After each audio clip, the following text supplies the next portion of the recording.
Hey friends, this is Nate Nims from Grace here with you this afternoon on a Thursday, and I was thinking about the rhythm of our lives now because they have shifted. Our routines and our rituals and our habits, they are all up in the air as we figure out what it means to be community and be ourselves in a time such as this. And so knowing our rituals is thrown off, and knowing as part of the Grace community, much of our church routine is thrown off. I was thinking to myself, we need to, especially in this time, reclaim our spiritual traditions and heritage. And the first tradition, the first spiritual routines and habits that I want to tell you about is solitude or Sabbath. This is foundational for our faith, taking that break, that movement of the 6 and 1. If you're staying at home a lot, you are likely hearing the drone of the refrigerator, that constant hum that is always there. And there's a difference between that noise and music, and that difference is rhythm, the flow, the pause, the change. We need those rhythms in our lives, and that is why Sabbath and rest is so important. It's almost as if we're in a forced Sabbath right now. We are resting, or we are made to rest at a time such as this. And yet, how easy is it for us to overcompensate and to fill this new time of rest that we have been blessed with? We have this moment to pause, to step back, to reflect, and yet we can fill it with a lot of things that need to be done. But they don't all need to be done right now.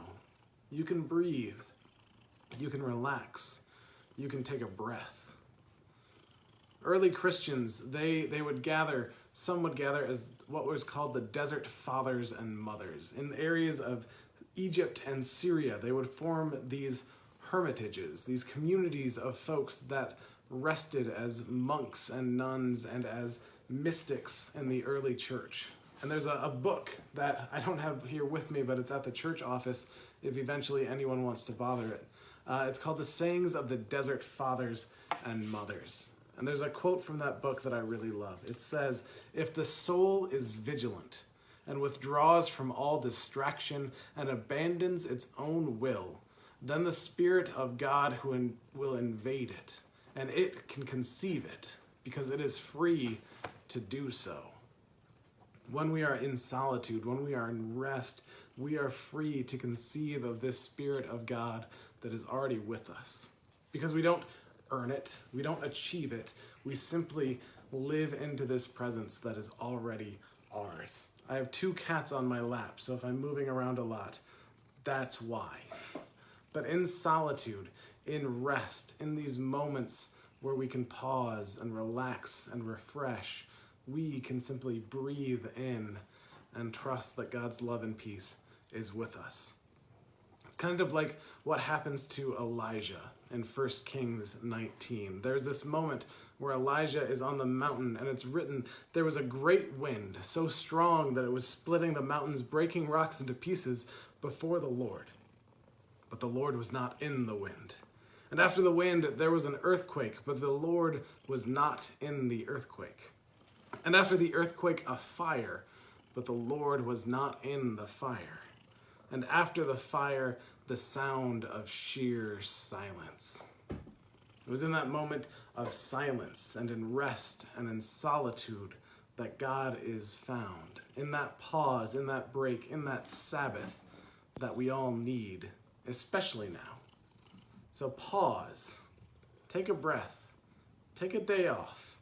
It is easy to identify everything that needs to be done because you're around everything in your home, every little project that you haven't done yet. But just because it's not done yet doesn't mean it has to be done now. Give yourself a break. You don't have to overcompensate. You don't have to overwork. You have to have those distinctions, those pauses.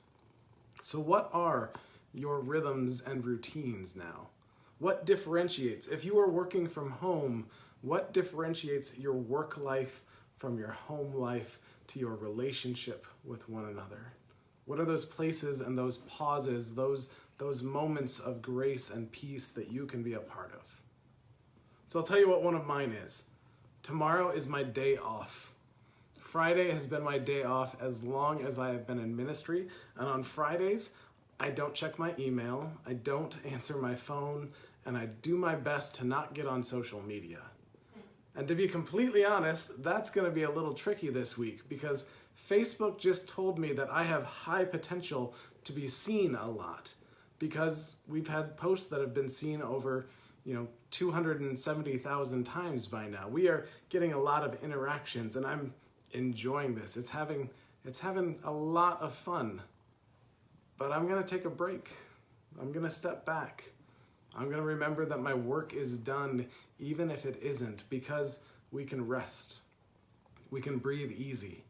We can remember that the world doesn't depend on us, but it depends on the love of God that flows through and with us. So take a break. We need these spiritual disciplines. We need these habits and routines, especially if we don't have the habit and the routine of going to our church and connecting with our community there.